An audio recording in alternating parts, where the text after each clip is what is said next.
Conexão Bet está de volta aqui, direto do nosso estúdio de vidro, dentro do Expo Center Norte, ao vivo na Bet Brasil, 29ª edição. Entrevistas super especiais que você que está nos acompanhando aí online pode participar enviando perguntas, comentários aqui para os nossos convidados. Então aproveite, eu tô com o celular aqui do meu lado e só tô de olho, tá? Para ver se você participa. Fique à vontade.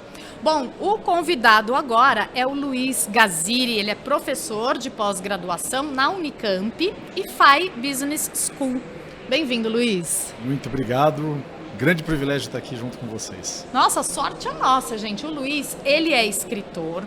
E o tema da palestra dele, que vai acontecer hoje aqui na Bet Brasil, às 14h, lá no Fórum Arred, é também o título do livro dele, que aqui, ó, está aqui na minha mão. Essa aqui, ó, A Arte de Enganar a Si Mesmo.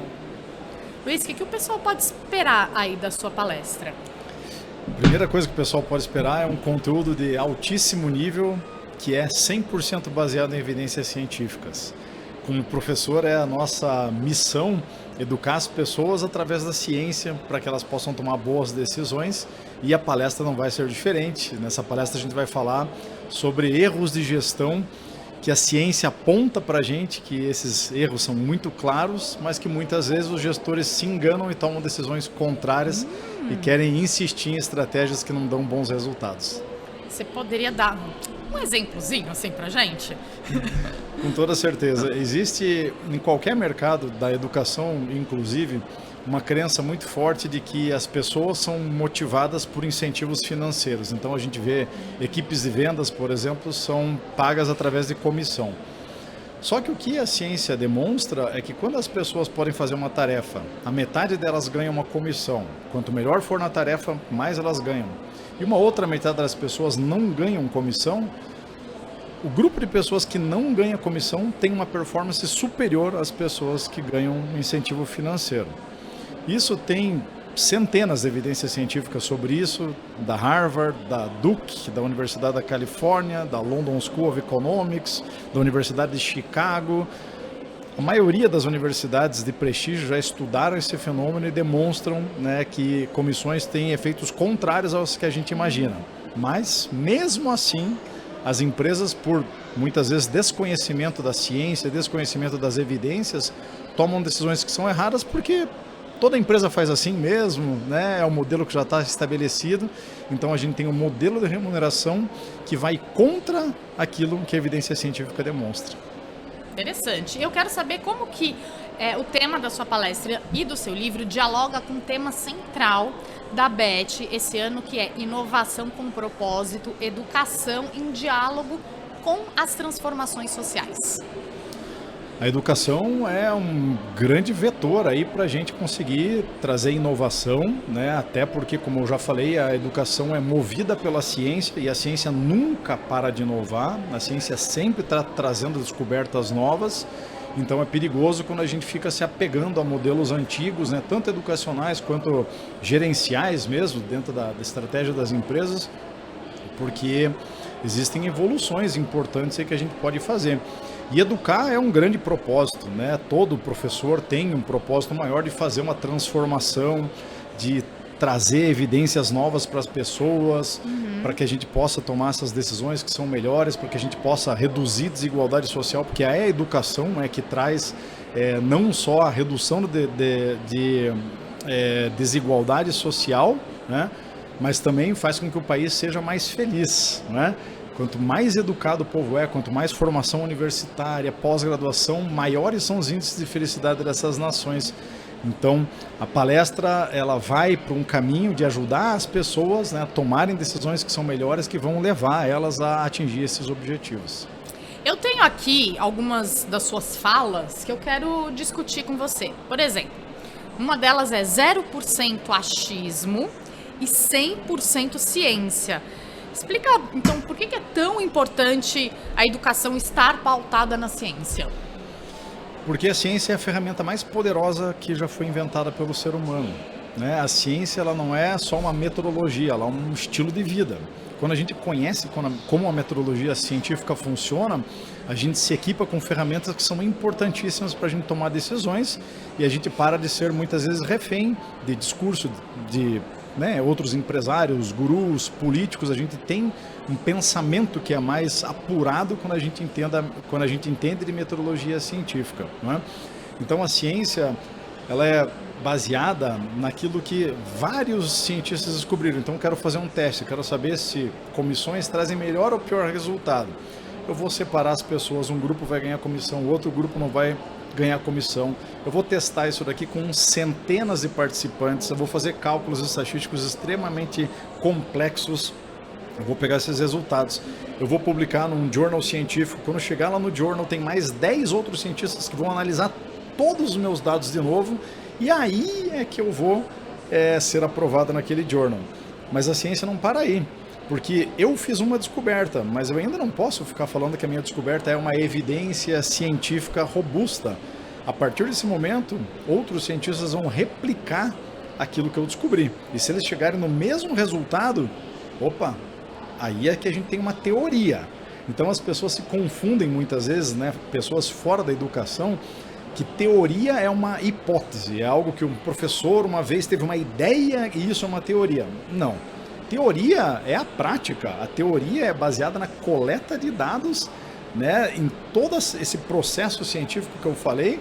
Então a teoria é aquilo que ajuda a gente a praticar da forma certa, porque senão a gente fica tentando, errando, tenta, erra, de vez em quando acerta. A gente não precisa mais disso na nossa vida e nem nas empresas.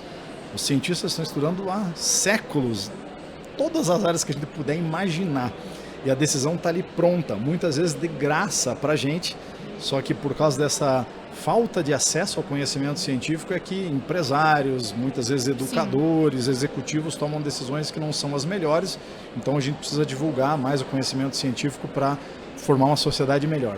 Perfeito. Eu entendo o lado que você nos levou nesse 100% científico, mas eu quero fazer uma provocação aqui e puxar um pouco para a questão do educador. Lógico, ele tem ali a questão científica, a teoria, a lógica, mas em muitas questões ali do lidar escolar, a gente precisa ter uma sensibilidade, um jogo de cintura que às vezes não está ali, digamos, no lógico. Onde que entra essa parte emocional? A parte emocional é fundamental nas nossas decisões, né? O pessoal fala muitas vezes, a gente tem que separar a razão da emoção, né? Só um robô consegue fazer isso, o ser humano não consegue, né? Aliás, sem emoção, os cientistas demonstram, neurocientistas, que a gente toma decisões péssimas. A gente não sabe tomar decisão sem emoção, então elas não são coisas separadas, né? Então a gente tem que entender que, obviamente, as nossas decisões são influenciadas por fatores que fogem do nosso controle. Então, por exemplo, se você está num júri e você cometeu um crime, se você leva o azar de sua sentença ser julgada perto do almoço, um pouquinho antes do almoço, a tua chance de continuar na cadeia aumenta de uma forma assustadora. Mas se você levar sorte, de repente, de ter teu julgamento um pouquinho depois do almoço, os juízes têm uma chance maior de te absolver. Então veja só, ninguém vai falar que os juízes são irracionais e que eles não sabem tomar decisão. Mas se eu estou com fome ou se eu saciei a minha fome, isso muda a forma como eu decido. Então isso são estudos de ganhadores do Prêmio Nobel, como Daniel Kahneman, por exemplo, que era cientista da Princeton, e o Richard Taylor da Universidade de Chicago. Então, se está sol ou se está chovendo, nossas decisões mudam. Se eu briguei com a minha esposa de manhã ou se eu dei um abraço forte no meu filho e fiquei feliz, a minha decisão muda a partir daquele momento. Se eu acabei de levar uma bronca do meu chefe ou uma fechada no trânsito, as minhas decisões vão mudar. Então, em todo momento a gente vai estar envolvido em alguma emoção. E aí aqui entram ferramentas que a gente pode usar para que as emoções elas influenciem a gente um pouquinho menos, né? Perfeito. Então, como exercício físico, por exemplo, como andar na natureza, né? Ver alguma coisa verde, como ter um ombro para quem você pode chorar. Todas essas ferramentas que o ser humano usa diminuem um pouco essa carga emocional e fazem com que a gente possa voltar ao nosso estado normal e aí sim tomar boas decisões. Olha, isso é bem interessante e puxando aqui para a questão escolar, né, da gestão e do educador, que difícil, né? Porque muita coisa acontece não só na sala de aula, mas no particular, na família. E como você teria alguma dica, sei lá, algumas dicas para como conseguir separar e não deixar tanto, né, isso influenciar no dia a dia, né, e de repente acabar sendo injusto, né, com alguma atitude tomada ou com alguma pessoa, com algum aluno? Todo gestor, todo educador tem que entender de comportamento humano, né? Tem que entender de psicologia, tem que entender de antropologia, tem que entender de neurociência, porque a partir desse momento que eu estudo, que eu entendo a essência do ser humano, é que eu posso tomar decisões melhores e lidar de uma forma melhor com essas situações que acontecem no dia a dia, né, dos educadores, né? Então, entender toda essa influência, entender como lidar com um aluno que tem algum tipo de problema, ou com pais que às vezes nem sempre tem um comportamento que é adequado, estudando ciência, estudando vieses comportamentais, cognitivos, a gente ganha ferramentas aí que são importantíssimas para a gente ter um pouco mais de consciência, né, na hora de tomar uma decisão, e aí sim a gente partir para práticas que são melhores. Você costuma dizer também que educar é uma grande responsabilidade. Queria que você explorasse um pouco mais isso. Que responsabilidade é essa? Quanta responsabilidade é essa?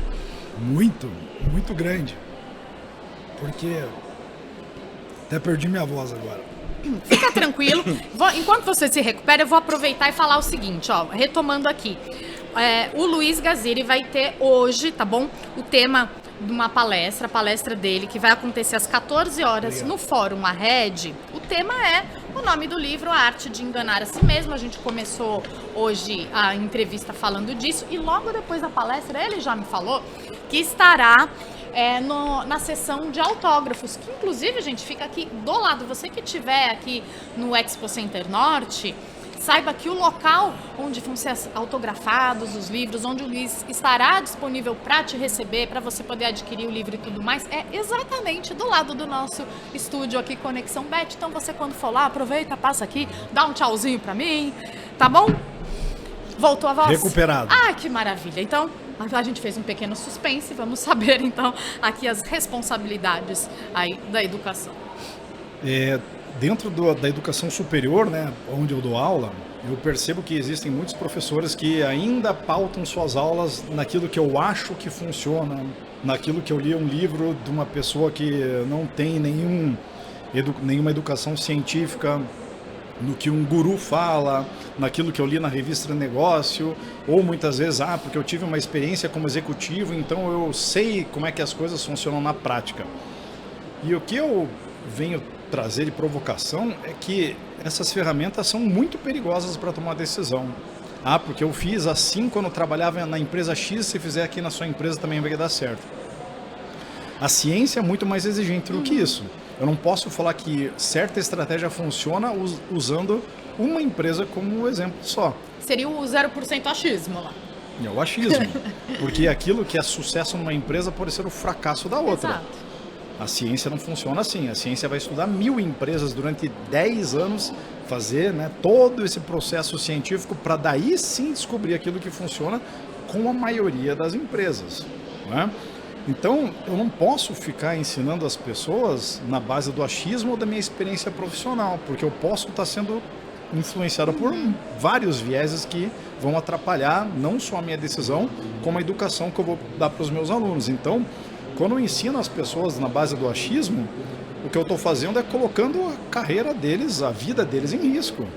Porque eles vão tomar uma decisão baseada naquilo que ela aprendeu com o professor e ela vai se dar mal.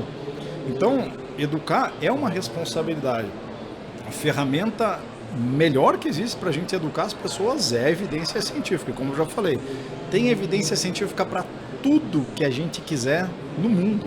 Se a gente for numa universidade como a Harvard, como a Columbia, a gente vai ver a imensidão que é uma universidade. Às vezes você para e você vai ver que em cada janelinha tem um cientista fazendo uma descoberta naquele momento.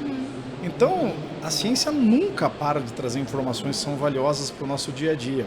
Aqui no Brasil, infelizmente, como a ciência é muito pequena, não tem recurso e as pessoas não têm uma educação científica, né, não aprendem a pensar como cientista, principalmente na escola, a gente vai formando adultos que não sabem dessa ferramenta inacreditável que existe, mais uma vez, de graça, tá? De graça na internet os artigos científicos, né? Essa ferramenta brilhante que a gente tem para tomar uma decisão melhor, né? Para a gente ter mais sucesso na nossa vida pessoal e profissional. É ir atrás, buscar, se informar, né?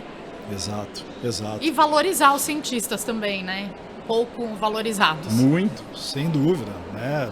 Professor hoje, infelizmente, salário não é o nosso forte, né? E a gente é que produz o conhecimento. Minha mãe é professora, né? Eu costumo dizer que ser professor é uma missão de vida. É isso. Porque a gente sabe o quanto é difícil, né? E eu tinha um professor na faculdade que ele falava assim: a minha profissão, daqui a uns anos, vai ser a profissão mais bem remunerada do mundo. A gente, nossa, professor, por quê? Eu falei, porque ninguém quer ser professor. Você concorda com isso? Eu concordo. Porque no mundo da educação hoje, né, se eu for dar uma palestra, por exemplo, eu ganho 6 vezes mais do que um módulo de pós-graduação. Por que eu continuo na universidade? Porque eu gosto. Missão de vida.